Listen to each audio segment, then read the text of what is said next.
We are so delighted to welcome Ron Carlson with us tonight. He has come to Hearthside, you all know Hearthside next door, to film a segment tomorrow morning. So I said, if you're going to make the trip here, would you please come and do a presentation to people and tell us some of the stories, because we know that Ron has discovered some amazing stories.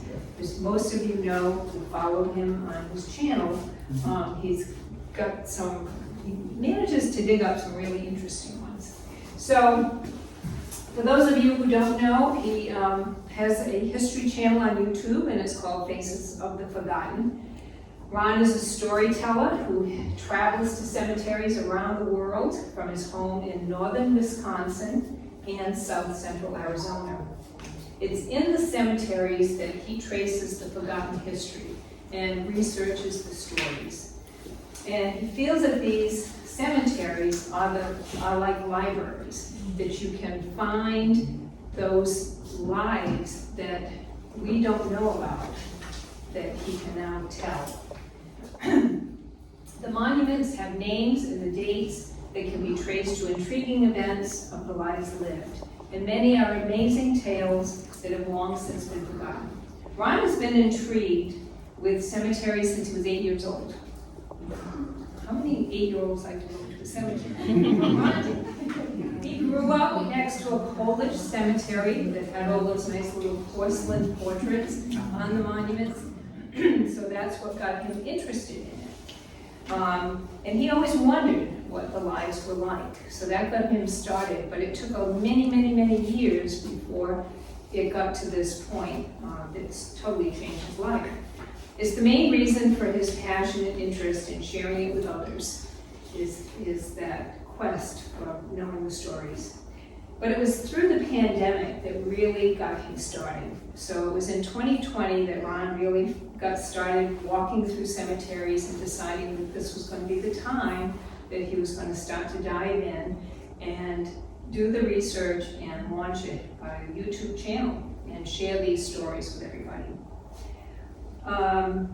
He also looks for stories and suggestions from people, because maybe there's a story out there that he hasn't yet discovered, and maybe there's something interesting that he can get to the bottom of. In just 3 years, his YouTube channel has acquired over 550,000 subscribers. Woo! In just 3 years. See what an amazing person he is. He's particularly excited about doing this work because of the fact that he is doing this YouTube channel, which means that these stories will be around for the next generation and the next generation. So the stories will have a long life to share with others, the next generation. More about this amazing man. He also buys gravestones for those unmarked graves to make sure that they are remembered, not just through their stories, but let's put a stone there and mark that grave. So he's already provided over $25,000 in markers and sculptures for those that were forgotten. He is the retired founder of PED Inc., which was one of the leading corporate design firms in Chicago.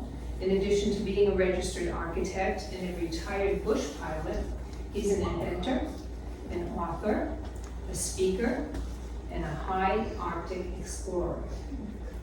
And full-time, his job is doing this, doing Faces of the Forgotten, his YouTube channel. That's his full-time job now.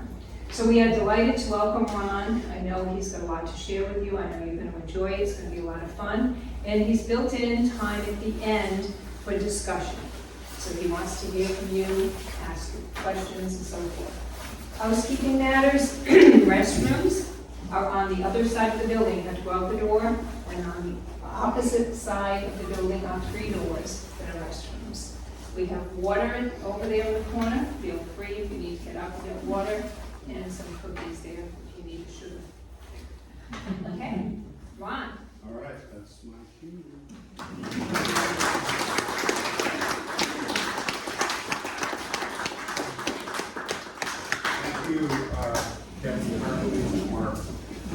need to do this. Thank you all for coming. I want a special thanks for John and Christine, who are on the board here, and they've really gone through a lot of effort to, like Kathy was saying, I'm going to be filming tomorrow. This all hatched, this whole plan, 3 months ago. There's this Ohio story of a woman who, back in, I think it was can't remember, it was the You said 1880s. 1888 actually. She was 18 years old, and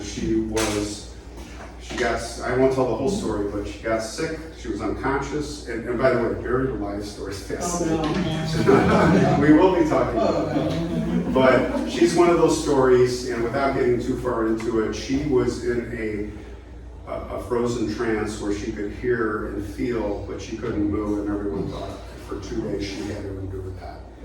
And what happened, it was unbelievable at the wake. And I said when I described, I could go to Ohio and I could do the story and go to the cemetery, that's what I do, walk and tell the story. But I was like, boy, I want to go on this one back in time. So somehow, I think it was Alice, one of her mods, or somehow I hooked up with seeing this Hearthside home museum, and I was like, oh my gosh, that's it. These people, the actors, it's like you're going back in a time. By the way, that's my biggest fantasy, going back in a time machine. That's what history is all about, right? So we connected, and I said, well, maybe we can do something where I could come out and we can make the story come alive. And this morning I came here for the first time, or this afternoon we got the tour. Kathy took me around, and I was like, holy cow, that place, that's like a time capsule. I felt like I was back in the 1800s. I got goosebumps, right, going through there. So we're gonna film that tomorrow. So yeah, I'm glad thanks for coming on a rainy night. I know some of you come a little far and wide, some of you are some of you don't even know me. But I don't know, Tommy, maybe you could, Yeah. we don't have a remote control, so maybe I'll just pop over here when we need to. And that's Bohemian National Cemetery, and that's in Chicago. And if you follow my channel, you've seen the porcelains, right? This is what Kathy mentioned. This is what got me into it. Now, when I was little, the St. Albert Cemetery, which is a Polish cemetery, and I would ride my bike through there. It's a shortcut. And I would see pictures like this. So then you had to go. Yeah, well, this is at Bohemian National. You can hit enter slowly, go through, we're going to go through a few of these. And it was all, like Kathy said, it was always like, what were their stories? Like their lost to history. And especially back then, there was this Mount Carmel Cemetery, just posted a couple of post-mortem pictures, and I saw those, like, holy cow. But then it wasn't until probably 3 years ago that I really got pulled back into it. And I don't want to talk about COVID, but when all this stuff happened, I'm retired. I was already retiring from the company that started 40 years ago in Chicago. My successors they're taking over, and I was really big into my seaplane flying for 15, 20 years. Going to the Arctic, doing expeditions, and I'm an adventurer, and it's like these cemeteries, these stories are like adventures for me all around the country and hopefully the world. So I was doing that. It was going to be a big Alaska trip, and then that happened, and just everything shut down, and I'm like, I remember the story of this little girl at Bohemian National Cemetery who was 4 years old. And we'll just, stay there. And I want to go back. I remember seeing this, so I wanted to find her. So I brought a little Sony video camera with me, and I found her grave, and I was just like walking around like this, and all just terrible, my first video. I didn't even know this was going to be like some channel. It was like just a hobby. And literally, the channel just started growing. I was like, oh, this is fun, I can do this. So I got better at it, I got better equipment, just kind of evolved and just kept doing it, and the channel just started growing. And I just started spreading out, and I started getting suggestions, and then just everything grew from there. So now it's Faces of the Forgotten has a really neat community of people. That's what thrills me the most, is get a lot of feedback, and probably half my suggestions are coming from viewers. Now, as we go on here, I want this to be not like a just lecture, and we'll have a big discussion at the end, but even during, if you want to raise your hand as I'm talking, we can like make this more just like, this is cool, that's a little group like this, we can just have a discussion. So if you could, so what I've done is, I've taken some of the episodes, and I think I've got 4 or 5 parts of different types of stories that I found that I thought I would share with you. Now, before we get into that, does anyone have any questions or anything about what I've talked about so far? But Yeah. those pictures are literally on the stones in Yeah. the cemeteries? I've never seen that before. Well, that's a very good point you bring up. You won't see them at a lot of cemeteries. It's more of an ethnic, like if you go to Italian cemeteries, especially Italian, the Catholics, you're going to see these. If you go to Eastern Bloc, like Lithuanian, Polish, you're going to see those. But Irish Catholic, like you go to Precious Blood in Woonsocket, or you won't, most cemeteries you won't see those.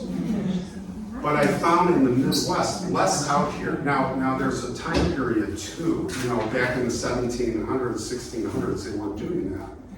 But in the 1800s and into the early 1900s in Chicago, it's like Mount Carmel Cemetery, all you see are these porcelains. And when I see those porcelains, I'm like, who were they? It just, I don't know, it just brings them, I don't want to say like out of the ground, but it's like, it just makes them somebody. And then I want to know, who were they? What was their story? And that's what, that's what this is all about. But, so I hope that answers your question. It's more, I found it to be, and I've visited, I don't know how many cemeteries now. Because all the cemeteries, I don't film all the cemeteries, probably in 2,000 or 3,000 cemeteries. It's more of an ethnicity. Now, it's becoming more popular now. Now you're starting to see it in the last 10, 20, 30 years, like, Swedish or German. Or you're starting to see just people. I think it's coming back. And then they have the people are sending you the barcode, and they're going to put stickers on graves, and you could go on that, and then you could hear a story of who the person was. That's what's coming. Now, since I started this channel, there were only 3, 4, 5 people doing this. When I grew up, when I was little, going to Niles to the St. Adler Cemetery, I asked my mom and dad, where's great grandpa and grandma buried? We don't talk about that. We don't. Cemetery, like it was taboo. I was like, so I just I thought I was the only weirdo that and I'm finding this channel, there are a lot of people there, because it's not the just morbid stuff. It's it's history. So anyway, what I did is I've done I think about 650 stories so far, all across the country, Mexico. And I'm branching out now. I'm going to go next summer to, I think, UK. I'm going to be in Ontario, so we're getting farther out. I might get to Guatemala. There's Peru. So I'm getting farther out. But what I've taken is subject matter that I thought would be interesting and intriguing for this. Those of you who are viewers, you've seen these stories, but those of you not. And we can discuss kind of what's behind these stories. Because some of them are just like, you can't make this stuff up. Like this story. This is Martin Sheets and his wife. And he was he had a phone in the mausoleum. This was Halloween or 2 ago I put out. And what I do, I have snake, I'm a little morbid, and I like to look in the window and I want to see the coffin and all that. And if I can, I'm going to look in. And in this one, if you hit I went around the back, and this is there. It's really spooky. So hit it again. So I was able to look in there, and I remember, and the way I do my episodes, my videos, is I don't scout it out. I know about where it is, but I like to do it together. So like whatever we see, it's like, I'm not acting, it's like, holy cow, or whatever. And when I looked at this, it scared me. I was like, whoa! So I did it again, I think I got a shot inside. So then I got the flashlight like this, and I'm looking. So this guy did have a phone line that hooked to a telephone pole, especially for him outside his mausoleum, that hooked to so that he could call if he woke up, because he was afraid of being buried alive, or he thought his ghost would. And the legend is, of course, is that back at the house, a month later or whatever, the phone rang and his wife answered, and it's just like, ah. But anyway, so this was, you can see some of the stuff is still there. Go ahead.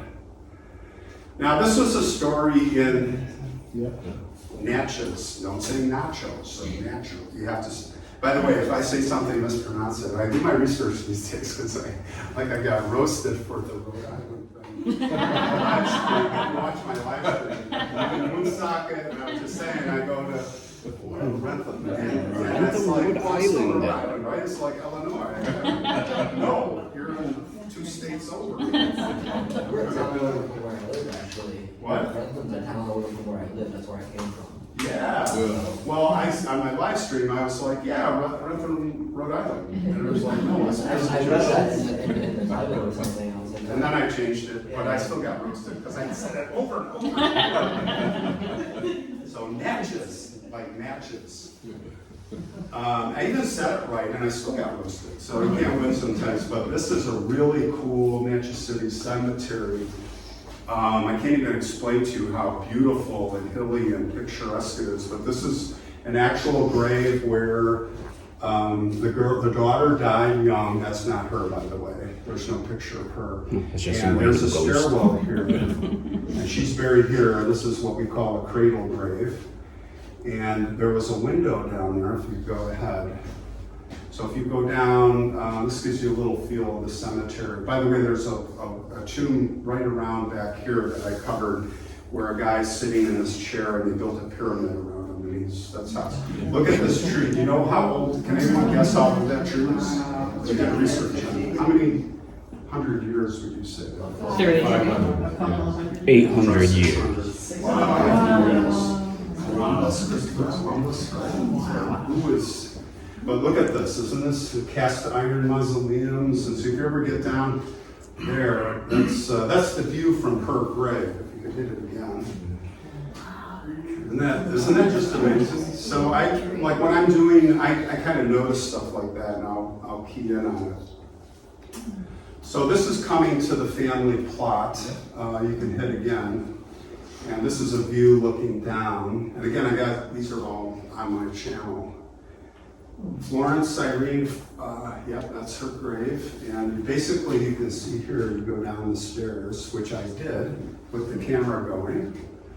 And right here, there was a window, her coffin, her head. I think the casket or coffin probably had glass on it. And the idea was the mom wanted it this way, so because Florence was afraid of thunderstorms, so every time there was a thunderstorm coming, Mom would come probably with a candle, can you imagine, 1800s, go down here and close the door and be with her.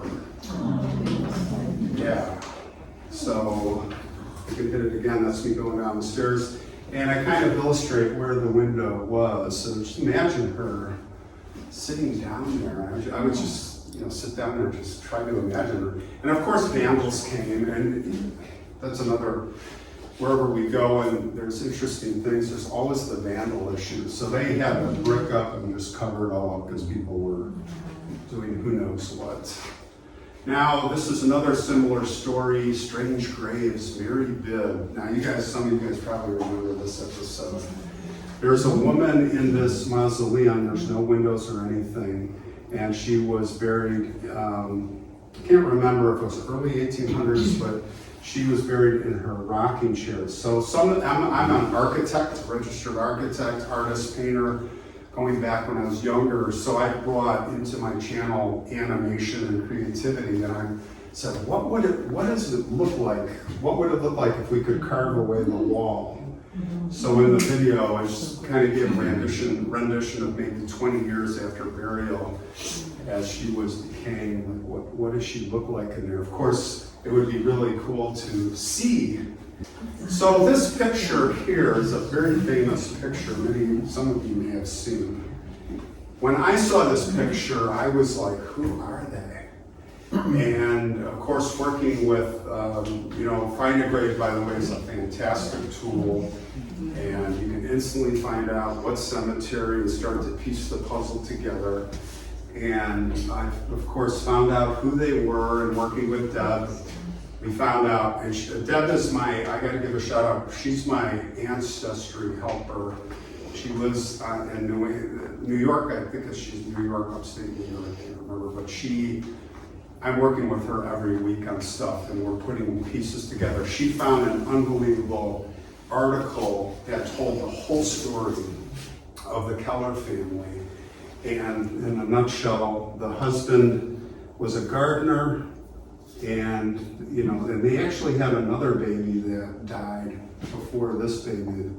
Her name was Marina. We've since bought her a gravestone. She had no gravestone. But they buried these three together because the mother killed the husband with a gun, and then killed the baby, and then killed herself. So I was like, holy cow. And it's not, there's way more to the story, but so I walked the street and I found the house where this happened in Auburn, New York, and then I went to the cemetery and hit, again, the slide. So that's the house where it happened, and that's the cemetery where they're buried. And I basically walked and I told the story all the way to their grave, which is, again, is way down at the end. And their gravestone is laying down, buried in the ground. And I do this, by the way, I leave the yellow rose where I can.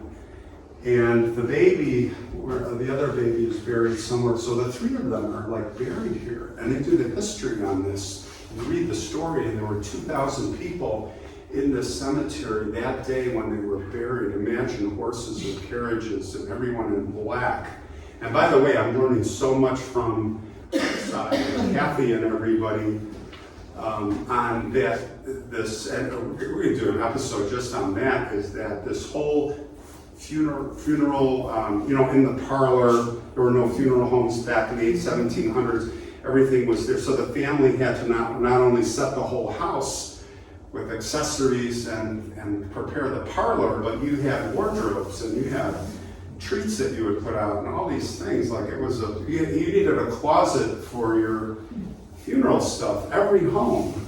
This is the stone that we bought in the same vocabulary. And then someone came, we don't know, mystery, because the cemetery would not let us stand this up. And I had it designed extra long so that someday, because this has to be buried, this part. Somebody came though, without permission, we think, and that's that stone you saw on the ground for Emil, and is it Maria, I think?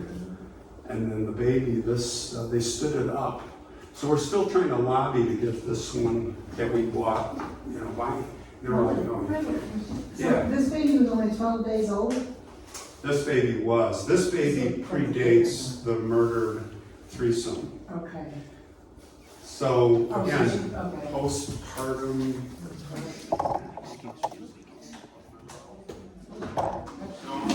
What some people speculate that he was having an affair.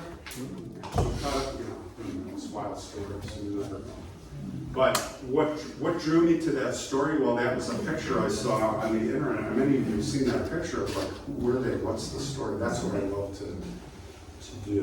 Why couldn't you put it up? Why?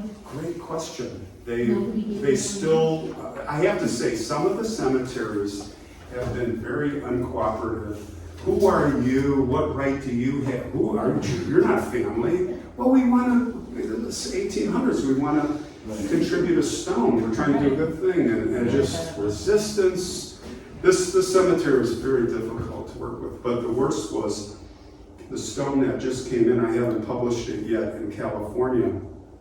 There was a story of 3 girls that were murdered in the 30s or 40s, Inglewood, which is a bad neighborhood now, but back then it was this Nirvana area, and these 3 girls were lured. You know, one was 6, 5, one was 8. Bad things in the woods, and the one of them, Jeanette, I went to the 2 sisters, but Jeanette, the oldest one, had no gravestone, so we got her gravestone. And the cemetery was working with Vanessa, shout out to Vanessa, who lives out there in California. And first they wouldn't cooperate. Then she said, the guy was trying to sell her, this is after months, or weeks and months, tried to hint about her family. Does your family need gravestones? Well, and she said, yeah, maybe. And all of a sudden they were cooperative. And then it goes just on from there. Just ridiculous. And then they charge us like, I don't want to say, just a ridiculous amount of money. So it's just still, we work with, in Chicago, through this channel, I've met Frank Truce, the big, one of the big monument places. If you've seen the channel, you've seen where he's brought us in the factory, and we've seen them, how they do the etchings and how they make the stones. And they really, he's helped, we get a lot of our stones we've contributed through him, and he's like, this is, not this one, but he's like, you're getting ripped off. So Do you find that certain parts of the country, as far as cemeteries go, are more difficult to work with than others, like in the Northeast, cemeteries up here? I can't say that because the one we had problems with is in upstate New York, and then the other one is California. So no, it just depends, it's potluck, the cemetery and the people. And, yeah, go ahead.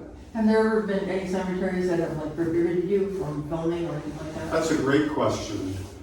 Yes, you have to be, now the way I work is I'm very respectful in my stories, always.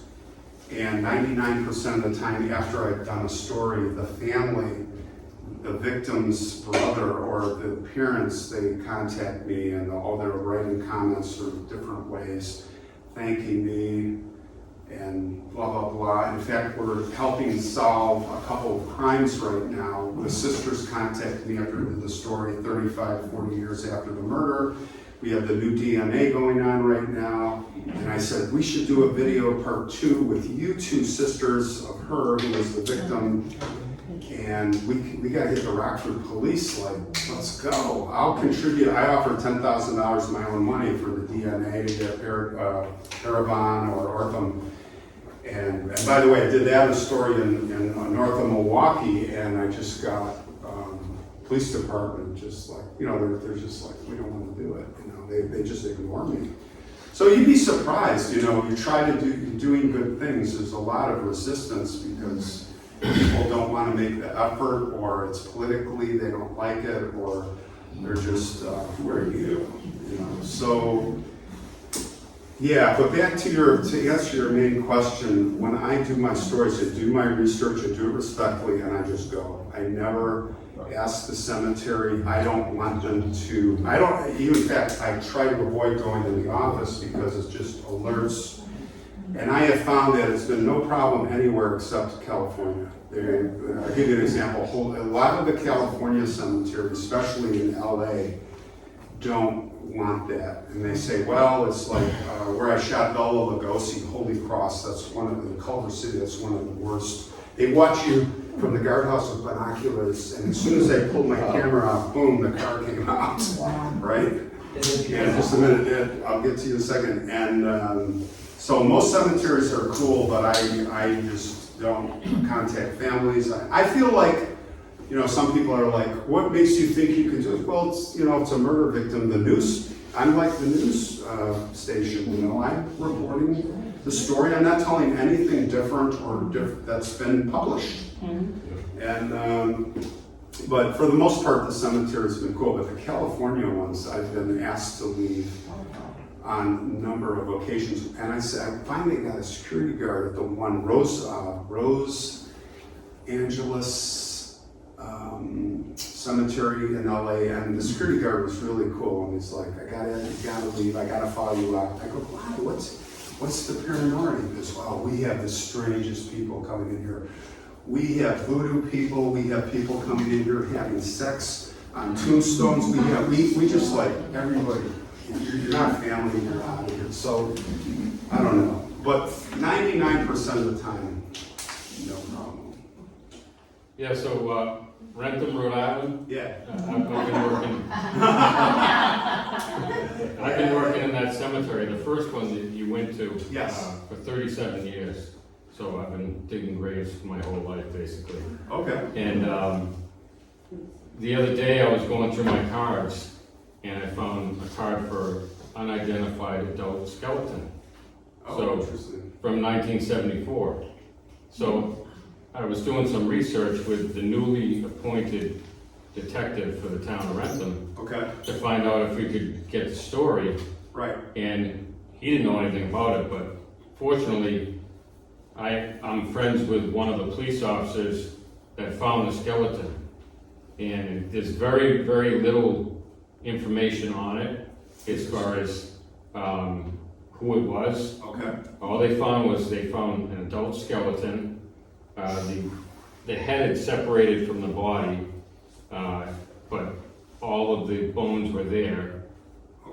Swimming trunks, shorts, and a pair of sneakers. And it was right off of Route 140, Okay. within view of 140. So they But tried to identify who he was? nobody's trying to do anything. I found the card. I know where the bones are buried.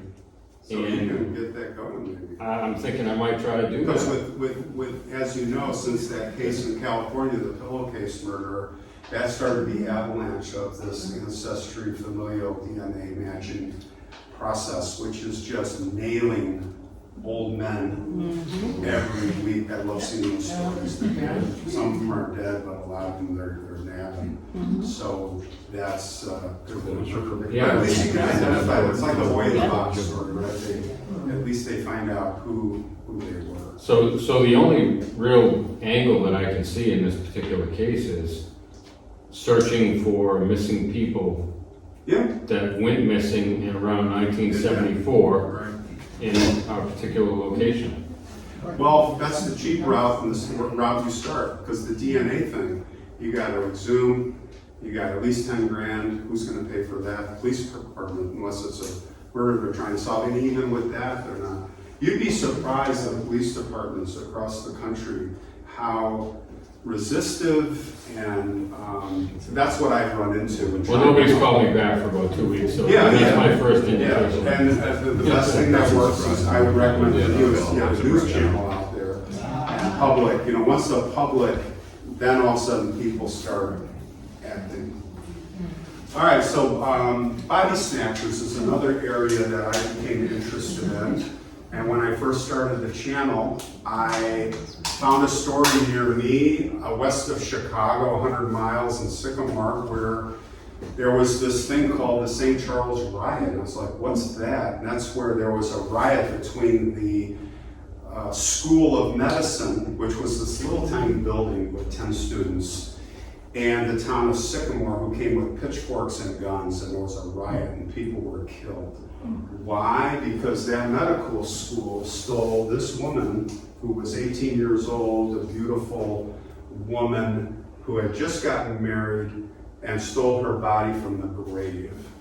And they traced and knew where it was. They said she's there, and they converged on the medical school. And it turned out, and like some of my stories, this was just part one. So this Dr. Richards guy, if you go back to those days, probably many of you know, everybody was after fresh bodies for the medical doctors for research. And they called those people would dig up bodies, resurrectionists, and you really see that in Scotland, starting out from the Burke and Hare, if you know the Burke and Hare, I'm going to do that story, and became the big thing, and they would try to protect the graves with things called mort safes, which are like iron cages. They have, if you go to England or Scotland, Edinburgh, you see turrets where guard towers, and they'd be up all night watching for grave robbers. It was really bad. In fact, in Edinburgh at the town square, they called it Surgeons Square, where the surgeons would come and the grave robbers would bring the bodies, and they would, here's your 5 shillings or whatever they would pay, and it was a big business. Now, it was also here in the United States. It was big business, mid to late 1800s, up until even the early 1900s before. Now, Marilla, I got onto this story, and what made this story is I want to find her grave. I went to out there, I found a cemetery, and through hiking, I couldn't get anyone with the records. Her grave was right over here. And it was like, so where did they write? And then I found out the story where I got a book, or I found a doctor who did the research 40 years ago on how they came in and how they did their deed, and it turned into a 3-part series. It's like where they were at the Lowell Roadhouse, which is a few miles from here, coming in, and they were suspicious, and they were serving dinner, and the young woman of the landlord's innkeeper's daughter heard them talking about the grave robbery. And it was the doctor in this town who alerted the school teacher, Dr. Richards, his name, who told, and they would tell the students in those days, you need to find your own body, go dig it up. And that's going to be your dissection, like find a frog, right? Dissect a frog. You need to go dig up. That was common. That's how the medical, that's how it was. And they were digging up, and it was the fresh graves they would dig up. And that's her stone. I finally found it. And then the part 2 was, what did she look like? Marilla, you can barely see it written there. You can hit it again. So then part 2, you can hit it again. I found a picture of her sister who was older. And so, well, this is the best way we could figure out what she looked like. So I did a artificial intelligence, hit it again, rendition of, that's probably from her sister's likeness, what she looked like. Now, one thing I'll tell you, she was blonde, red hair, and people would, when they saw this in my video, said, they were sending me, actually, somebody took this and they were coloring her hair blonde. It's like, I don't know if many realize that if you look at pictures of Wyatt Earp, if you look at pictures of Doc Holliday, they have black hair. And you watch Tombstone and you watch the movie Wyatt Earp, Doc Holliday has black hair, because that's what, but they have blonde hair. It's just the way those pictures come out. So this actually was probably her hair color if you were to look at a photograph of the time. So, and then this is the most interesting part. I found out through the channel, one of her maiden name was Churchill. And then I went to her, and there's Churchill, there's Dad. And then one of the relatives through the channel, like great-great-granddaughter, contacts me. She's a Churchill. She goes, oh, I can tell you what happened to her father. And he ended up going on, who was talking about the steamship that sunk out here?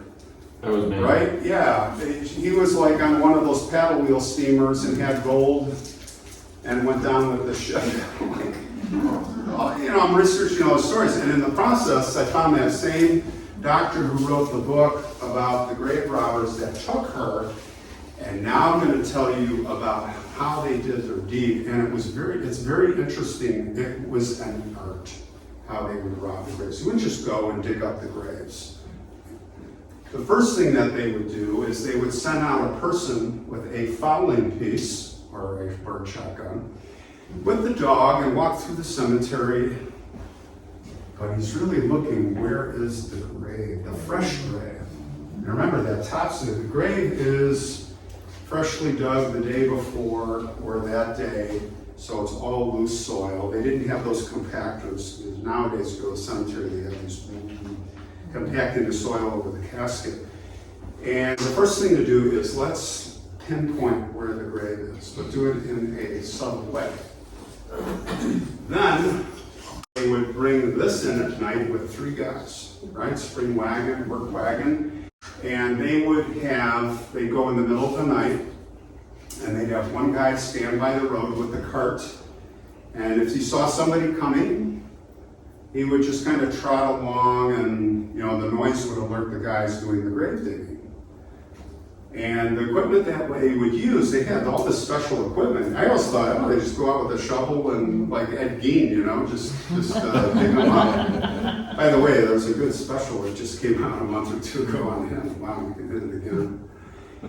And what they would do is they would bring out a lantern, shovels, but the intriguing thing is they would, or things I didn't know, is they'd have a big tarp. Why would you have a tarp? Well, one, as you're digging, you want to have the lantern down there so nobody sees the light. But the bigger tarp you have on the side, because you can't just take the dirt and dump it on the grass. Because when you put it back in, there's a bunch of dirt. Because the next day, relatives are coming. It's like the next day after the funeral. And if you don't make it exactly the way it was, they're going to know that the body's missing. In fact, relatives would put stones and put flowers, and they do it like in Marilla's case. They had a comb, her comb, and they like hit it right under the dirt because they suspected this could happen. So you have to put it back exactly the way it was. So the tarp, you could just, you know, the grass would be clean because literally hours later people are coming, and they would be under there with the lantern, and they wouldn't, I always thought, oh, they're going to dig the whole coffin up, right? No, they would just dig a round hole where the head is. And it was always the same. Today it's different, but where the headstone, and there was no concrete vaults, it was the wooden coffin. And they'd make a hole and they'd go right down to where the head was. Then they, you can hit it again. Then what they would do is they would take the old drill and they would make holes around where they thought the head was. And once they got a bunch of holes, they would take like a chisel and they would pop around and they would pull that wood off. So now you have a hole and you can see the face, and the hole would have to be big enough to get the shoulders out, and you could hit it again. And then they would take many times a hook under the chin and pull it out like a fish. Right out that hole. Crazy, huh? Imagine if that happened. Many times they would use a rope. They would also use a rope. They would pull the body out with a rope or under the armpits. But I was, when I learned this, and this also from this expert, this guy who did the research, I learned this from, so you can hit it again. Now this is a picture from Mount Carmel Cemetery. Remember I was talking about the Italian cemetery with all the pictures. This is a thing they would do is like seashells or stones and mark where the graves were. So if this were the case, and this was the fresh grave, you got to put each one of these back. Otherwise they would know. In the case of Marilla, the comb was missing. So what did they do? What would you do? Dig her up. Dig her up. She's gone. They ended up finding, they ended up giving her body up. They had, and just before the riot and they were coming, they took the body, spirited it out to the Fox River and buried her like just a foot deep, and they finally gave her body back. So she is there. Yeah. Would they put, after they take the wooden piece out and then take the body out, would Right. they put the wooden piece back in?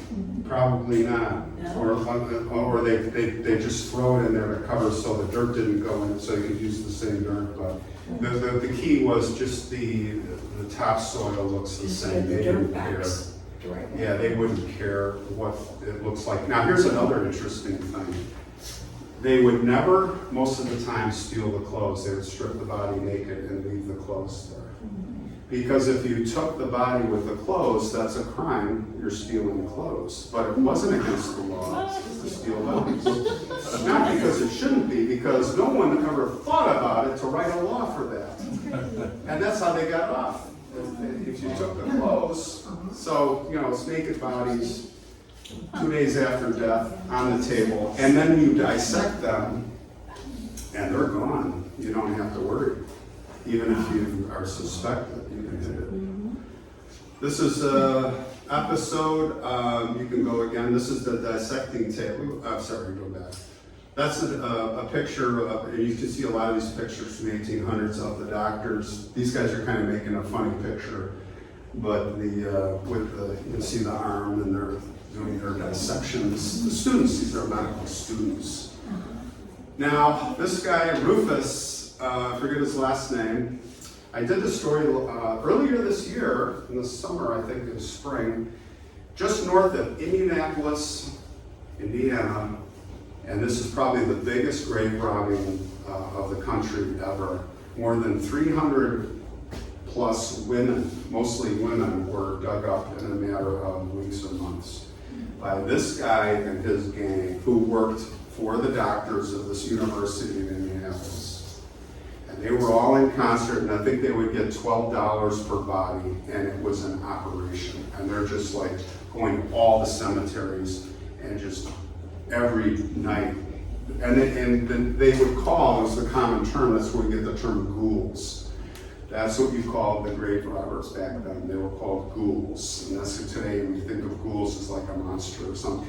And if you ever hear these stories, they're ghouls. So this Rufus guy got caught. You can go again with the slide. And after he got caught, he went to prison for a while, and then he took it on the road. Rufus Cantrell, the Negro king of the ghouls. And by the way, the newspaper articles, so racial, like really bad stuff. What year was this from? The cinnamon-colored Negro, like, holy cow. This was actually very late 1800s, I think. Now, this story broke. Now, I want you to hit again. And this went like big. Now, this is Rose Neidlinger, who was the last one, and I think this is how they got caught. This is her actual grave. She is put back. But they caught them with her body. The husband got her body back, and the interesting thing about this is now the husband, once you go to the next slide, he then said, I'm going to get one of these big vaults, and we're going to bury her with cement. And this is not going to, like it was going to happen again. So this is the kind of stuff you could buy back then. For the OK burial vault made of cement and steel is guaranteed to be watertight and assure protection, whoever missed it, against ghouls. I've got to move that slide up a little bit, but that's what he did. So he's buried there too with her now, but she is back. But she was just one of some 300. So I went, I found her grave, I went to that cemetery, and I told the story there. So that's kind of an overview of the resurrectionists. Now, this is the story, Kathy, I was telling you about. The torpedo. The grave torpedoes. Anybody heard about the grave? Well, from my channel, maybe. Right? Yeah. So these were like landmines, World War II, or Claymore mine. These were, and not a lot of this was going on, but in Ohio, and they would call them torpedoes. And they actually, if you go into patents, you can see a patent of one. And I came across an article, torpedo grave, what's that? And then I came this little article, which was all across the country. Newspapers.com is a great resource. And over it said 3 men went to Gann, Ohio, Gann, and there they tried to rob the grave of such and such, his wife. And there were 3 of them, and one was named Dipper, Dipper, and he was killed because he stepped on, or the shovel hit a grave torpedo in the middle of the night of China. And I think it was winter because they said they had a sleigh, and he hit this thing, and it blew up, and it killed him, wounded the other guy, and they got away. But I was like, I gotta go, where is this grave? I want to stand there and see where this thing blew up. So this is a drone coming into the cemetery. It's back over this way. So I came up this river with the drone up and over. It's really beautiful. This is actually the patent of the torpedo, and I think this is the triggering device here and here. If you touch that, it's like a hand grenade, but a big hand grenade. Now this is another type of grave torpedo. This is the only one someone has in existence that's left in a museum, I forget where, and it's a big musket. Look at this, a flintlock. And they have it underground. They have it kind of like right here. I know where you are. And you take a shovel and bam, this thing is like a cannon would kill you. I don't know. I don't think this was ever successful. Again, this was patented also. And there is one in a museum. Isn't that a little crazy? Yeah. Right? Where was that town from? Guyana, Ohio. Oh, that was found in Kansas? Not this. This is I grew this. Not this. I grew this guy. This is a shovel hitting the torpedo, but that was kind of the scene, you know, you had these guys and then the dipper moved up. So this was Guyana, Ohio. So He was already in the graveyard. Wasn't the hole that blew out, it was already there. I have a question. Yes, go It ahead. didn't harm the casket or when it blew up, the body was still okay? Oh, yeah. Well, when you have explosives like in mining, the tunnel and the explosive is always going to go the point of least resistance. And the point where there is resistance is going to do very little cratering. So in this case, the ground above was loose dirt. It's all going up. And she's probably, the top of her casket, if it was, is probably 3 feet or 30 inches. 30 inches. Yeah, for some reason, in the Indianapolis case, there were more women. I think it was men. I've done a lot of stories with men too, so it wasn't just women, but in that case, for some reason, it was like 300 women. Somebody have a question?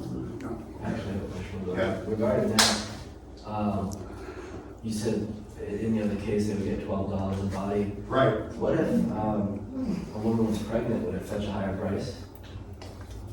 I've never heard that one. I don't think so. Maybe a group discount. But 3 or 4 going $10 each. If they knew. I mean, that would garner a triple number maybe. Right. You could have the baby to I dissect. imagine it would. This is her grave, so if you could advance, I think I have a shot of, yeah. So it was right here. I mean, long gone, but it's like a slope here, so you can imagine that they're digging here, and then this explosion happened and killed the dipper.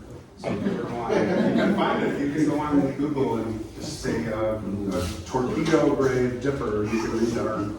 I'd be afraid of an undetonated ordnance in the ground that they forgot about, you know, and you're just walking around, walking your dog. As I was walking there, I started thinking, what if there's, it's like the World War II where there's still landmines in places that are right? That's a good point. I mean, curious. Yeah, but see, the great torpedo was a rare thing. I found another story that happened in Queens, New York, which is Queens now. At the time it was rolling country, and I was going to go there, and I went on Google Earth. I found it, and it was apartment buildings. So it's all. There was only 2 stories I could find where they actually did it to protect, and in both cases was women's graves. And sometimes the graves would be robbed for other reasons, the women, so I will say. Ed Gain. Okay, we are in Rhode Island. This seems like the epicenter for vampires. Are any of you familiar with the vampire stories, the real vampire stories, right? Tuberculosis. So just in general, mostly in this area, you know, we all know about tuberculosis consumption and the terrible disease it was, and there was no cure up until I think 1930-something, pre-World War II. And among the symptoms, again, it's the wasting disease would consume your body, you'd be bedridden, you'd be turned to skin and bones, like a cancer almost lives in your lungs. They're like mold spores that form in your lungs, and you just waste away. There were also symptoms which were the vampire symptoms, where you would blow your nose and there's blood, or you'd wake up in the morning and there'd be blood all sprayed on the pillow, and it's like blood, you know. So that's kind of how it started, because when that person died, and they would bury him, and this is the story Tommy the cat gave me when I was in Stowe, doing Story Stowe, Vermont, and the day before I was supposed to fly out, meet this guy on comments, and he's like, you gotta go to Woodstock, Vermont, and the vampire was like, so I looked it up, and I'm like, holy cow, I like dropped everything and literally drove down there. It was a boy named Ransom, I think he was 18 or 20, and he had this tuberculosis, and he died, and they buried him, and sure enough, the brother starts getting sick, and other family members, And before he died, he had all this blood coming out. They're like, he's a vampire. We need to dig him up. And what they're looking for when so the family, it's always the family and probably neighbors. They always say neighbors because, yeah. Well, and Woodstock is the only one where the whole town came. Yeah. To witness when this. I say the neighbors, because everyone was afraid. And they believed in vampires. And it wasn't Dracula and put the stake in the heart. This was a family member coming from the grave and feeding on the souls and the body of either relatives or others. So the neighbors would get involved because they had a common interest, like, we don't need this monster. And they would sometimes force the family, and they'd all go to the cemetery, lanterns, and they'd dig the body up. And for the ransom boy, it happened with the Corwins before that. Yep. At a different cemetery, which we went. But I found this ransom boys, and this story, I went to the Historical Society in Woodstock and really got the info. And this is a true story. This is not, some of those stories are made up, you gotta be careful, are hoaxes, but this is verified. They dug them up, and what they're looking for is they open up the chest. Well, they see what shape the body is in, and if the body, embalmed or not embalmed, if the body is in not bad shape right away, incorruptible. You know what incorruptible means? It means, no decay, scary. And so they dug him up, and it wasn't long, after he died. It was maybe a couple of weeks or a month. So the body's not going to be bones. And they open up, typically there were two organs you were after. One would be the lungs, like the Chicago story I did. We found one verified story in Roseville of a woman where they took her lungs, and it's in the doctor actually made notes of it, but on this story, they took his heart. And they took it all together to the forge in the blacksmith shop in the Green, is it called? The Green, Woodstock which Green. is like the Yep. village square, and there's the Middle of blacksmith, town. and they put it in the forge, and they burned it to ashes. And it didn't, in the end, of course, it didn't help. But that's what made reburied the body. I just did one in Exeter day before yesterday, a story that not many people know about. It's not on YouTube. I think we'll be the first, where there was a girl named Sarah Tillinghast. And some of you, if you're here, know that. So I did that story where she died, tuberculosis, and then the kids, the sisters and brothers started dying, and they'd say her ghost would come and sit on their chest. So they finally dug her up after 4 or 5, I think a bunch of them died, and they're all decaying, and she's like incorruptible, and she has blood on her mouth. So they took her heart and they burned it right there in the rock. And this really happened. This happened in Exeter. Same Mercy So Brown Rhode right down the Island, street, or same New thing. England's really epicenter of where a lot of these stories. This is the Green. This is some of my animation work. This is the blacksmith shop, I think, is right over here. So I do some animation in certain parts of my episodes, kind of trying to bring us back to what it was like. And that's my blacksmith. That's not me. That's the creepiest looking blacksmith. This is my animation. If you go to this video, you will see him, that guy, banging away. And it's really creepy. And then the stake moves over. What do you call this part of the forge? Where's John? Yeah. So that's kind of what the deal was.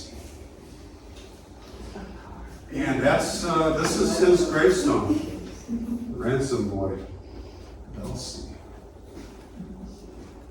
And then I think the final part here, and by the way, again, the gambit of stories, but I picked kind of what fascinated me, the buried alive. And I think these stories, I don't know why, just fascinate me the most probably because it scares the crap out of me the most. The thought of being buried alive in a coffin just is so frightening. And today you don't really worry about it as much. But I will say, people are still cremated alive. And people on my channel in the comments, they're like, well, that's why you get cremated. Well, I just saw a story last month where they almost cremated a man who died they thought died in a motorcycle accident. It was 2 months ago. And they were about to put him into the cardboard box into the fire. And by the way, I've got an episode of a real cremation in an old school way in one of the 1800s, early 1900s. I don't know why they let me in, but it was frightening. They got the whole tour of these two guys in beards. And they're like, come on, I'll show you. They loved it. They loved having you tell, but they needed somebody there to visit. Oh, they were like Loved it. lifers. And it was in the basement. By the way, 20, 30 years doing that? 30 years, and then I pulled that peephole where the fire's in there, and we saw, you see, like ribs and stuff, and the heat was, I had to pull the foam back, it was melting the foam, it was just a little hole. And I have to tell you a side story of this. They took me to, you want to see the roof? I'm like, no, that's okay. Do you want to see the basement? It's really creepy. I'm like, okay. We kept rolling. We go to the basement, and if you've ever seen the movie, the original Dracula with the coffins and those, it's like that. Except there are, you can see this video, and there are just piles of dirt. Piles everywhere. And he started to tell me that back, bodies and this and that, and I'm like, there's bodies just buried down here in piles, like mass. And I asked to come back, and he talked to his boss. He said, absolutely no way, and you shouldn't have even done that in the first place. Were you nuts? Well, and they shut me down. They would not let me in that basement again. So something's askew there. But the buried alive thing was something that was way more prevalent back then than you could even imagine. And I'll just tell you this: every cemetery you go, wherever, unless it's like 10 people, like the Exeter and 25, there are a number of people that were buried alive. And you'll never know because they were never exhumed. But if you were unconscious and you were thought to be dead and your heart wasn't beating, they thought, or they put a mirror under your nose that they didn't see a breath.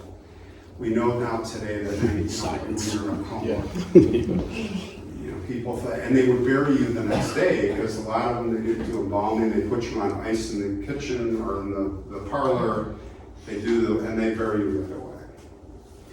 And the odds are that, I'm not saying that 1 of 100 people are buried alive, but if you've got 5,000, 10,000 people in the cemetery, you'll never know it, but there's a sprinkling of people, sadly, that were probably in comas and they were buried like that. I've done a lot of stories like this. And because of the fear of being buried alive, people would devise these methods. I went to the cemetery, and I called it the middle of nowhere in, I think it was Indiana. You can go again. This cemetery was like Night of the Living Dead looking movie. Now, this is you can go, I think this is in Pennsylvania. And I got this off another channel because I didn't go there, but she let me use it. It's the Purcell. I think he was a fireman or something, and he had this whole thing constructed with these escape hatches. Inside these it's like a ship's wheel, like in the battleship or the submarine when you close the door and you turn the wheel, right? Yeah. So that if you were alive, and then he had it set that all the family members you put water in there and food and maybe a little thing of whiskey in his, and if you woke up, you would just get out. Of course, there's the Belgrade and all kinds of. I always thought that was an interesting method of escape.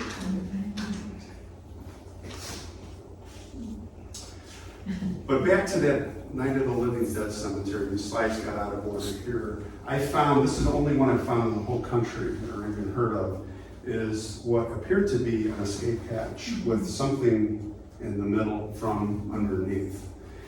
And I would do anything to be able to open it and just see what's going on. But I found that, and the wife also had, if you advance, the wife also had one of these, and you would barely be able to get out, but let me tell you, if you were in there and this was open, you would get out, even if you had to crush your shoulders. I think that's another angle. Woodlawn Cemetery, this is not the actual kid. This is Clay Hopper, Exactly. was his name. I've got a drone shot. Buried alive, yes. Oh, anybody have a question? Is there any record of anybody actually using one of these escape devices? That's a great question. They had bells too. They had. Yeah, none that I know of. Interestingly enough, I've not heard of one. We'll talk about the bell. Yeah. Yeah, the bells, you know, back in the day were prevalent over in Europe and things like that. Yeah. Is that where you get the expression dead ringer from? Yes. That's exactly That's what they it is, say. right? So when you Now, hear the that only, term, there's one, dead ringer, Okay. pull on the bell. there's one bell that survives to this day, and the only one that I'm aware of is at Bonaventure Cemetery in Savannah. And I don't know if I have a picture of it. I think I may have covered it in the slideshow, but it's a really neat brass big bell, and you would be, you know, you're down the grave, and you'd ring the bell, pull it by pulling a string from her, and this was all patented stuff, you know. And people were going for it because they were just terrified to be buried alive. Now, in this case, this boy was actually alive, and he went through the wake and the funeral and ended up in the holding crypt, and he was still alive. But the mother was just like, no one knew it. They all thought he was dead and getting ready to bury him. And the mother was like, I need to see him again. I need to see him. She kept persisting that he was still alive because of his skin color. She didn't really see any movement, but you could touch his skin. It was still pliable. It's like she kept believing he was not dead. You can go ahead. So that's actual portrait of the time from the newspaper. Look at it, says Clay Hopper, the supposed dead boy. You can go again. So he was not embalmed. Now, if you go to Hearthside Home Museum, if you go back, you have this on the table, the real thing. So if he would have been embalmed, of course, if he stayed unconscious, it would have killed him. It starts all your organs and everything. But you can go again. But in his case, what they did is they brought in this guy who was a quack scientist. Have you guys heard of like the electromagnetism and all the crazy things they did with light and electricity that would cure cancer or bring you back to life and all this stuff? Well, if you go one more slide, I think I've got a picture of Jones' method is nature's remedy, scientific, magnetic healing. That's what it was. And this was like a big, people believed it. And these charlatans would come in with equipment. If you go to the next one, I think I have a picture of one of these. And they would spin it up in the generator and hook you up. And look at patented magneto-electric machine. And they were hooking him up, the boy, to this and trying all these crazy things to bring him back to life. Well, what turned out in his case was that while they were doing all this stupid stuff, there were no doctors actually attending to him. And then he finally did die because he died of exposure. You know, he was in the receiving vault, it was cold. He wasn't getting medical attention, but he was alive for like 3 days. So while they're doing all this goofy stuff, he's still alive and he's dying. And the mother was doing the right thing, but now this is my favorite story, and I think I'm closing here on this story. Many of you know this is Vermont. This is what brought me initially to Vermont, was the story of Timothy Clark Smith, who was a doctor.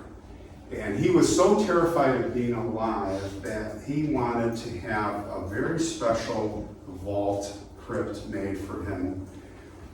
And this is a view of what's above. There's like a small tumulus. You can see here the curve. And there's a big chamber down there. And his wife's down there too. And he's laying on some type of stone table. And in the open, probably with a coffin enclosure, but the top open. And next to him, he has a chisel and a hammer. And right above his face is a tunnel that goes up to this window so he can look up if you advance the frame, he can look up and he can, this is a shot of the cemetery, really cool cemetery. I can't remember the town's name, if you can go again. This is the view of the side there. See that sticking up? The glass is in good condition. It looks like it's been caulked and replaced, but there's so much moisture down there, the humidity level is probably 90% or 100, it's like a terrarium. And these water droplets, no matter what you do from underneath, you cannot get rid of those. And I wiped the glass, and I moved the money to the side, and I wiped the glass with a lot of paper towels, and I wiped all these drops away, but you still had this internal. And then what I did is I took my 4K camera, cinematic camera, and I stood 6 feet away from a monument because I figured he's about 6 feet down. So I don't have autofocus. I put on manual, I got that focused in. And then I took the whole camera off the gimbal and I just placed it on there and I started moving it.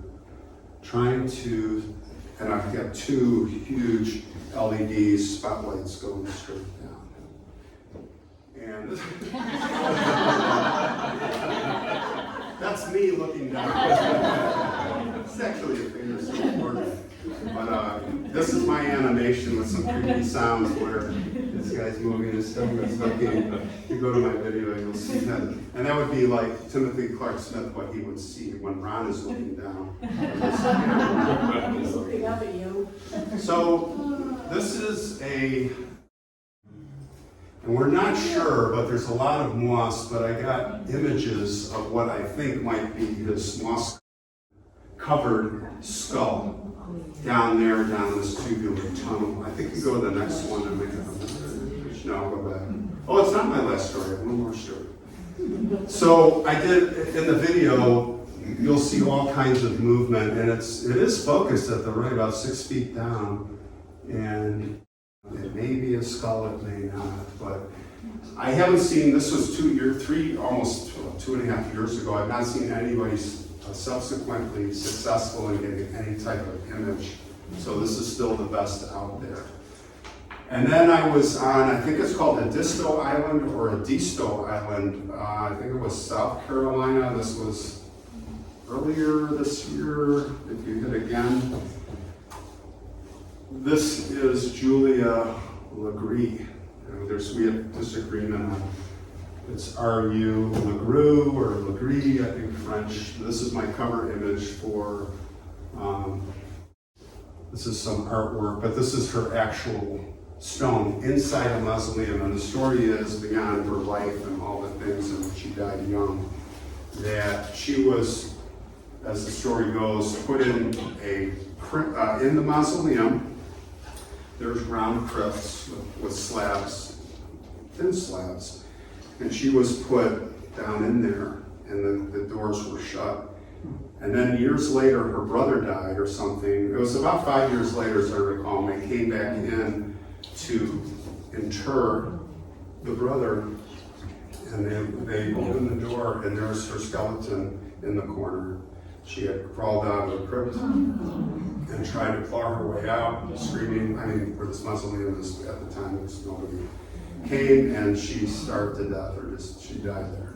And then her body was there for like 5 years in the corner before they found her. Now, is it a legend? Is it true? I don't know, but I said I want to go there and see it. So of course, it was a really neat cemetery. If you like cemeteries, if you advance. Just amazing wrought iron monuments, Spanish moss, just intriguing. So I told the story as I walked through the cemetery, if you advance again, and stopping by some of the vaults and the graves, and then we go to the mausoleum, and that's what it looks like. Now there are no doors anymore. And if you go in, you'll see these tablets, and then these they're buried down below. If you advance again, that's a close-up of her stone. This goes way back, 1852, she's buried, this is when she was born, so she was 22 years old. And I think this was her brother. So if you advance again, and that's my rendition of what she probably looked like when they found her in this exact corner. So, who knows, you know? But I'd like to try to imagine what the scene was in these situations. And that is the end.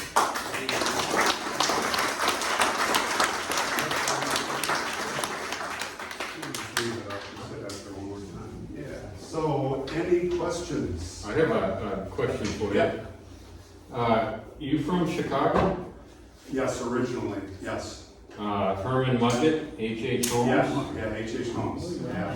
Have you done any investigation into that? No, I didn't choose to do that story because, it's a great question, it's a great story, because when I find a story that I'm intrigued with, I did a story about him through another family, the Hibbach family. Mm-hmm. And I'll tell you a little of that story, a very tragic family, rich family, that dealt with H.H. Holmes, and it said that his curse caused all of these deaths. I mean, one of the daughters was a Titanic survivor with the mom, but all the brothers were killed in horrible ways because they sold glass windows and they sold to that hotel all the windows. Mm-hmm. And when H.H. Holmes got the bill, he never paid. Okay, so there was a lawsuit and the curse of H.H. Holmes and all this bad stuff happened to him. But yeah, his brother, or his grandson or his great-grandson, you probably know, had an exhumed recently. I And saw it was under the concrete, right? You can see his big mustache. Yeah. Creepy. But they gave him a sarcophagus below a sarcophagus. Right.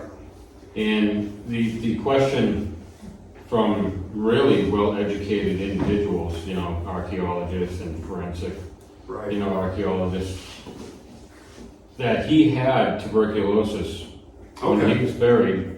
And the question was, would the disease still be virulent after 130 years or so in the ground? And they couldn't get an answer. Well, it's interesting you bring that up because related to that, that's why the Fisk, everybody familiar with the Fisk coffins, F-I-S-K? So those are the Iron Maiden, they look like Iron, you know the Iron Maiden torture thing? It looks like that, but it's a coffin, all ornamental, it has a glass window. You can see the face and it's hermetically sealed, sometimes sealed in alcohol in there. Like the story I was mentioning in Franklin, Tennessee of the Confederate soldier who was killed in this battle on the hill, and they put him in a Fisk. And he was so well preserved, and that's why I say if he's preserved, that they found his body because someone tried to dig him up because a legend went around that there was gold in his Fisk coffin. And this was recently being 20, 30 years ago. I can't remember the date, down in Tennessee. Grave robbers came at night, they busted they couldn't get it open, so they busted it, cast iron, glass, didn't find the gold and just left them. They pulled the body out, and they left the body. And when the police came and got reported, they thought it was a murder victim because he was so well preserved. There was very little decay. And he had a bullet hole, you know, when the mini ball, he got shot at close range, he turned around and there was a Minnesota infantry. Had right up to his side of his head and just blew his brains out. It was like fresh. The blood, everything. They thought it was a murder victim. So when you talk about diseases, that was one of the it could be. I mean, that was the reason they were making these Fisk coffins, because they were so afraid of yellow fever and all these diseases. The Fisk coffins were sealed, and they would travel on trains, right, and long distances, and you could put the body in the Fisk and not worry about any diseases leaking out. Were the Radiant girls also buried like that? No, they were buried in lead-lined coffins. And I actually did a radioactive test with a Geiger counter over one of them. It's on one of my videos. I got a lot of critics on that one. According to nuts, but I did not get it. But the decay rate, I forget what's called, the half-life, is like 1,200 years or something. So they are in lead-lined coffins, yes. I was just wondering, since you're in Rhode Island, have you had the opportunity to visit Swan Point Cemetery? Swan Point, I have not. Well, do you get the opportunity? There's Okay. a lot of stories there, including John Vinton, Roger Vinton, who was killed in the American-Mexican War. Okay. And the cannonball that killed him sits on top of his Ooh, wall. I want to see that. Okay, I'll do that. It's really impressive. I'll agree to that. Where exactly is it in Rhode Island? Yeah, that's Like that. Oh, that's that huge one. He was from Rhode Island, we shipped him back. Sounds great. No, The actual yeah, you cannonball. can't see it from The here. actual cannonball is gorgeous. Oh, I love it. Okay, I'll do that. Yeah, no, that's a different one. I know which one you're talking about. It's Swan Point. It's beautiful. It's beautiful. It's just a sign of respect. Just a sign. Now, when you have a veteran, different coins mean different things. So if you do the penny like I do, because I'm not, I didn't serve, and it's just a sign of respect. If you do the nickel, I think it's a sign that you were in boot camp with that person. The dime means you served with them, and if you do the quarter, it means you were there when they fell. But you see a lot of quarters. I mean, a lot of money at veterans' graves. People don't know they're just leaving money most of the time. But that's the official. That's the first time I've seen it, I've never encountered that before. Oh yeah, you see that a lot at cemeteries, and people, well, most times they don't take the money. I mean, the money just piles up. And then stones, Jewish, the stones, right? So there's different. And the thing I learned, I learned so much through you guys in this channel that I never knew is I left Yellow Rose. I did a story a couple of months ago of a gravestone that fell on a little boy. Forgotten boy, story never told. I did the research, we found the family. It was a woman from Wisconsin that I met at the grocery store. She goes, "Oh, your face is a forgotten selfie. I have a story for you." And the story was, when I was young, there was this boy and he got crushed by a toppling gravestone. So I got all the facts and I went out there, and it's a Jewish cemetery. And it's called Waldheim Cemetery on the west side of Chicago. And some of these cemeteries, all these cemeteries have their like fingerprints. They're all their own different look, different styles. And in this cemetery, there's monuments this high, that huge, and they're right next to each other. And they're thick and they're big, and many of them are like this. It's scary. And a third of them in parts are falling in pairs, crushing like dominoes, Jenga blocks. And so I found the grave of the grandmother that they were visiting. It was the parents and the little boy, I think he was 4. And they're walking along to grandma's grave, and right on that line somewhere, one of the stones fell and crushed him. And I wanted to find that stone, because they gave the dimensions in the newspaper article. It said, I brought my tape measure and I found that stone. So I brought the grandmother a yellow rose. I was bringing the yellow rose, and then I got a lot of people said, you don't bring flowers. In Jewish cemetery do something, they don't do flowers. It's not disrespectful, but you just don't do that. And I never knew that. So all the things you learn. Is there significance to the yellow rose? Well, yeah, the yellow rose is a sign of friendship and warmth. The red rose is love, but the yellow rose is more of like a friendship rose. So that's why you always do that. Yeah. Now, I watched hundreds of videos. Did you? Yes. But there's one that I can't get over. Which one? The Naughty Putty Cave. Oh, this scares me. The way you told that story had me right there. I had a panic attack. You know, I got a panic attack telling it, because I'm claustrophobic. You guys know about the Nutty Putty Cave in Utah? Oh, thank you for coming. The Nutty Putty, okay. Sealed off. Yeah. People go in caves, and they will go 400 feet down the ground to go through these caves with flashlights, which I think is crazy, but it's a hobby.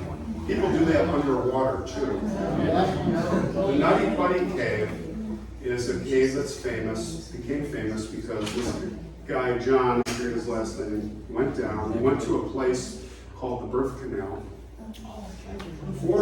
600 feet below in the ground, and then went to an off section that you're not supposed to, and he got stuck upside down. And there was no way to pull him out. And over 2 days, he slowly died there. And he's still there. You cannot get his body out.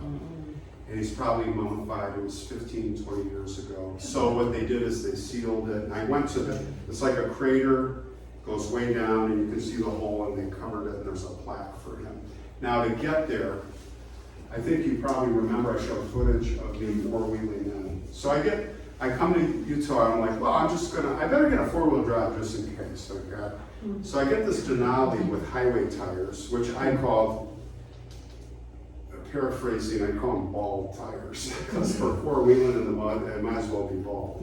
And I take this Denali in, and I finally find the way of GPS in the mountains, and it's snow, and it's muck and mud, and I have a lot of four-wheeling experience from jeeping through the mud and the ruts and all that, and sliding sideways and not panicking. John knows. Well, panicking. All of that. And I make it in to a point where I better not go any farther. It's another mile, and it's like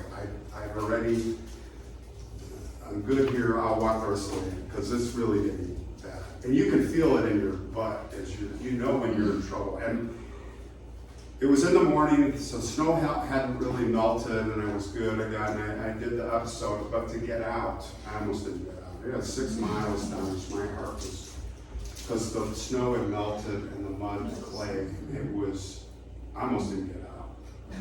I would have died, but I would have hiked out. That was the hardest episode I've ever done. So I did this episode and told the story of this boy that's still down there, upside down, 400 or 600 feet down, who's a mummy. And I tell the story like you're in the cave. Right. One of the sweetest stories you ever told was the little boy that waited for the train every day. That was beautifully I just got goosebumps. That's my that's my number one favorite story of all the stories I've ever done. Yeah, that's a great story. I went the day before, got up before the sun came up and got permission, got out there, did the hike. This is a story about a little boy who, in South Dakota, they lived in a tar paper shack. The parents had come from the east, they were pioneers. And the train, on schedule every day would come by, and the little boy would always, he's like 4 or 5 years old, and he would wave, and the conductor, the brakeman, would wave back, and they'd toot the horn. And one day the train came, and the little boy was gone. This little hill he would always be at, and then the next day, so the conductor stopped the train right there, and everyone's like, why are you stopping the train? It was just a minute. And he walked over the hill, and he saw the tar paper shack, and the parents were there grieving, and he saw a cross, right? A grave, right by the train tracks, actually. They showed him a little cross where the boy had died. And he said, before he died, he said, Mama, Dad, please, I love the train. Could you bury me by the train tracks? And it's just, wow. And some of I get no money for that video because sometimes I'll use all my music I pay a lot of money for, and I have the copyright. But for this one, I used Jim Croce's Railroad song. And then you can't it's fine. Like, I'd rather have the production with the song, the Railroad song. And then at the end he goes, I come up with the drone because what they did is they left the tracks, when the railroad is long gone, but they left 10, 12 feet of tracks at where his grave was, and they put a fence around it. And when you pull the weeds back, there's the tracks and the railroad tracks, the same, and there he is, and no one comes there. It's hard to get to. Well, it was remote. Yeah, and then at the end, I took the drone. What I did is I superimposed, I'm standing there on this cross, and then what I did is I stopped the video, I looked at the angle, and I brought the drone in, I stood 10 feet away, and I got that drone in the same place, so that you can't really tell that it's not me, and then we go like this, like 1,000 feet up, and then the sun was a certain way, and I took the drone, the camera, and I went like that into the sun. It was just brilliant.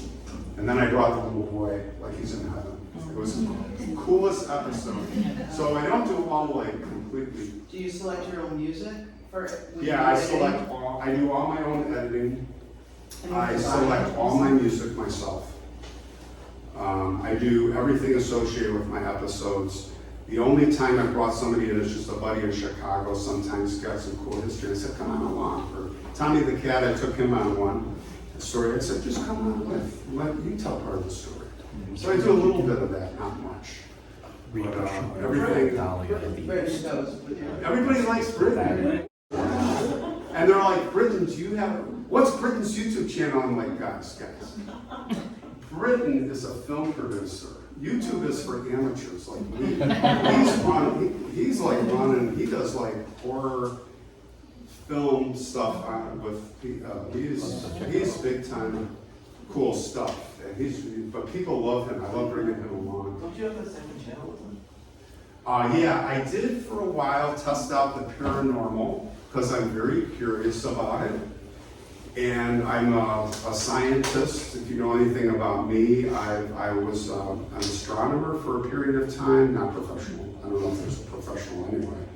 But I got the first telescope, a reflector, and I was like, I want a bigger one. And this was in my late 20s, early 30s, and I got finally, I'm a dog with a bone sometimes. And it's like, I got the biggest telescope you could get, like that you could fit in your house. And then it's like, okay. So anyway, reading Carl Sagan and Stephen Hawking's and quantum and this and all this stuff and time dilation, I got way into that stuff. So it's way too deep of a subject, but what I'm saying is it led me to say, wow, there are many things happening that our senses cannot perceive. Energies, you can't destroy matter. We die, where does the soul go? Where is the soul? Whatever you want to define it as, we have energy in us, electromagnetic energy. It has to go somewhere to stay together. Does it dissipate when we die? All these questions. So paranormal, I was interested. I was like, is this fakery? I think a lot of it is fakery. I think some of it is real. How much, I don't know. So yes, with Britain, I said, hey, let's explore some of these things, but let's not do it for views. Let's do it for real. And of course, when you do it for real, we did some studies. We found a few things interesting, but for the most part, with today's equipment, I'm saying maybe in 20 or 50 years, people are going to have better electromagnetic sensing, because that's what you've got to sense in a picture form. And I tried to even invent something with the Wii station and the sensors and wiring. But the result of the channel was it just wasn't really going anywhere. And I started losing interest in it because we're not going to fake it. We didn't find anything really compelling. So it doesn't mean I don't believe, but I just finally said, no, not doing that anymore. It was cool for 6 months. I feel like we've explored it. I feel like something is there going on, but I think like that channel on TV, Ghost Adventures, is it? Yeah. Come on. Yeah. That's just sensationalizing.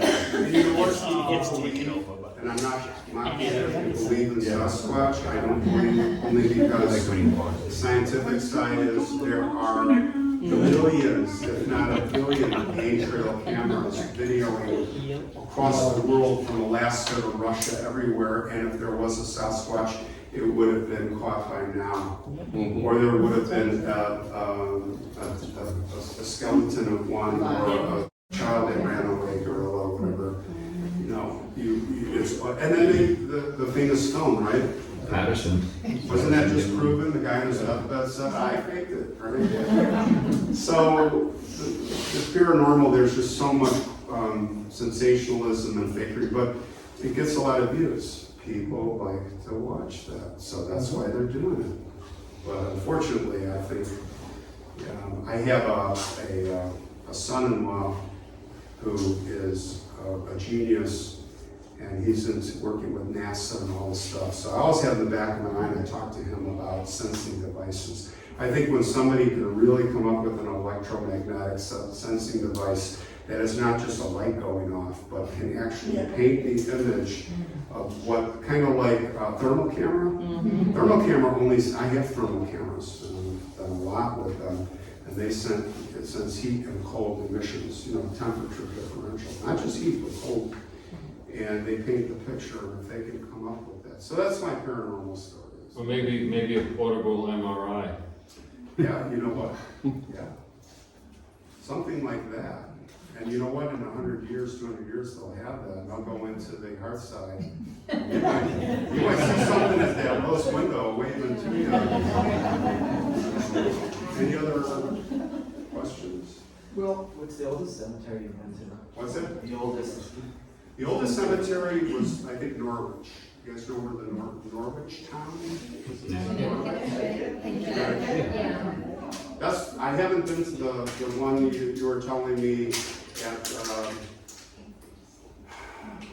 Miles Standish, not Miles Standish, but Plymouth Rock. Yeah, there's one that's 1620, one of the graves in the front. Yeah. Burial Hills. Yeah. I haven't been there yet. Yeah. Was it Miles Standish? Not yet, but he's not the oldest. It wasn't Norwich, there was another one I was at that I found, 1666. That's where the cemetery where the 2 Indian heads are buried, where Miles Standish actually killed them and beheaded them, and they buried that cemetery where, and I think the telephone, Watson, who's the guy that... Edison. Oh, it's Salem. Not Thomas Edison. Bell. Yeah. Although he's not the inventor, but the original inventor, but it's Watson, I think, is buried there, the partner. Anyway, that cemetery is the oldest. It was 16 something. In that episode there, yeah. But Norwich was interesting. I did the grave of Benedict Arnold's mother. And that is a cool cemetery. I think it's Norwich Town or something like that. And that's where you start, when you get back to the 1600s, early 1700s, that's when you start seeing the skulls on the slate. You start seeing the really cool. Now it's the wheat you see, in the late 1700s, early 1800s, seems like it's the urn, which signifies, I think, death or after death, and then the willow, which signifies grief. You see, the willow is, you were saying, is the most popular. You see that in a lot of. I'm very surprised nobody mentioned Mercy Brown. That's where I thought he was going with. Exeter. Well, Tillinghast is right down the road from Mercy Brown. Now that's famous. Yeah. But that's the most popular one, that's why you didn't. Well, it's the Are you talking about the vampire? Vampire. Yeah, I purposely wouldn't do that one because it's worn out. Been done so many times. Even when I first heard about it, there's so many episodes. Tommy's done a good episode. Didn't you do a good episode on that, Mercy Brown? Because he's got some YouTube stuff going. You did. But anyway, Mercy, I think you just stop by there at something. But I will not do. I'm looking for more untold stories, and when it's something that's worn out on YouTube, when it's something that really intrigues me, like I'm going to go to Jimi Hendrix's grave someday, because I'm a big fan, or David Bowie, and even if it's worn out, I'll just do it because I want to do it. But when I've done that, and those videos bomb, and it actually hurts my algorithm, and my viewers are disappointed. So when I get a story, I always check. If it's a little station on YouTube that has 300 views, no problem. But if it's the bigger channels, even outside my genre, I'll stay. Mercy Brown's just been killed. It's like Salem and the witches. And by the way, I'm not big into cenotaphs. I like to go to the grave, like the Salem witches are all just names on a brick wall, which is nice, and you can see, but I'm not a big museum goer. I go, oh, well, this is one. I'm going to make it a big exception. But, I skipped all that Salem stuff. What I'd rather do and did is I found a grave with a suggestion way outside the northwestern tip of Illinois of a warlock, which I got, it's not called warlocks, they're called witches. We got all the Wiccan people attacking it because I see the word warlock. I'm like, no. In the 1800s, they were called warlocks, and that's where we're at. We're not in 2022. But I went there, and then what I did is I told all the stories going back to the Greeks, all the castles in Scotland were all, and how they were killed in different ways, all the way to the Prussians, where they crushed, what's his name, the old guy? Yeah, so I told that story, but I did it there on the warlock's grave. Only warlock that, and then, yeah, but I love those stories, as long as they're untold, so to speak. Because what can I add? Right? I like to add. I like my viewers, you guys who watch my channel. You like to watch stories you haven't heard before. Right. You don't want to read that book again. Right? Yeah. Yep. I feel the same way when I go there. It's the whole research and uncovering the story. How about books? I mean, I know you did the one on the airplane, the flight. My book? Yeah. Are you planning on writing a book on? No, I'm not an author. I mean, I would claim to be an author because I wrote one book. But I'm not really into, the reason I wrote that book originally was that it was going to be for legacy, and is for legacy for my boys. Because they're at an age where, yeah, Dad, we know all about your Arctic, we know about your pilot polar bears. I'm sick of hearing about it. When I'm dead and gone, they're 60, they're going to be like, hey, Dad was pretty cool. But more so for the grandkids and those, because this is going to, just think like the stuff we see now from the 1700s is so like, whoa, it's so far back. And the year 2300, my great, they're going to look at my book and go, oh, this is who he was. And it's more for not to brag or be famous. It's more that my family will know what I did, and I wanted to write these stories down so they weren't forgotten. So, I think sometimes I don't feel like I want to be famous, but I don't want to be forgotten by my family, my descendants. I think that's that's why I wrote the book. And then I started talking about it on live streams, and you should publish it, and it's like, and then it led to, and a lot of people had interest. Oh, okay, I'll make a book out of it. Or I found a publisher and said, oh, this is, yeah. And then that's why I did it. And then some of you guys like the book I wrote, so that's pretty cool. Yeah. Anybody else? I'm just curious, as far as like the cemeteries you visit, I'm thinking of in terms of African Americans, were they like segregated cemeteries or? Yeah. I did early on a big one I did that got, I think it's the first video that went viral on Emmett Till before anybody. It was also the scandal at that cemetery, but it was the big Emmett Till story and the Klan and yeah, and I've done a few others. When it's a story that intrigues me, it's less about skin color, it's more about the story. Yeah. So I'm just thinking there are a lot of people whose stories haven't been told and from. Yeah, now since I did that, a number of people have done that story at that cemetery to tell the scandal and tell them. What came out of that story is I did a story when I was there. I said, I'm also going to visit the grave of a singer who was famous in Chicago. Her name was Barbara Acklin, and I found her grave with the help of the cemetery workers because she had no headstone. I went home, I filmed that, so she's here, I put a stick there, and the guys, thanks guys. And then I went home and said, it's so sad. And I tried to get hold through the cemetery, wouldn't help me at all. Like, can we contact her relatives, son, daughter? No. And again, we were in that post, you know what. So I went home, I went to my garage, and I cobbled together a piece of wood on my workbench, and I made a cross. And I put it with the Sharpie pen, famous Barbara Acklin, and then I went back and I put it in the ground.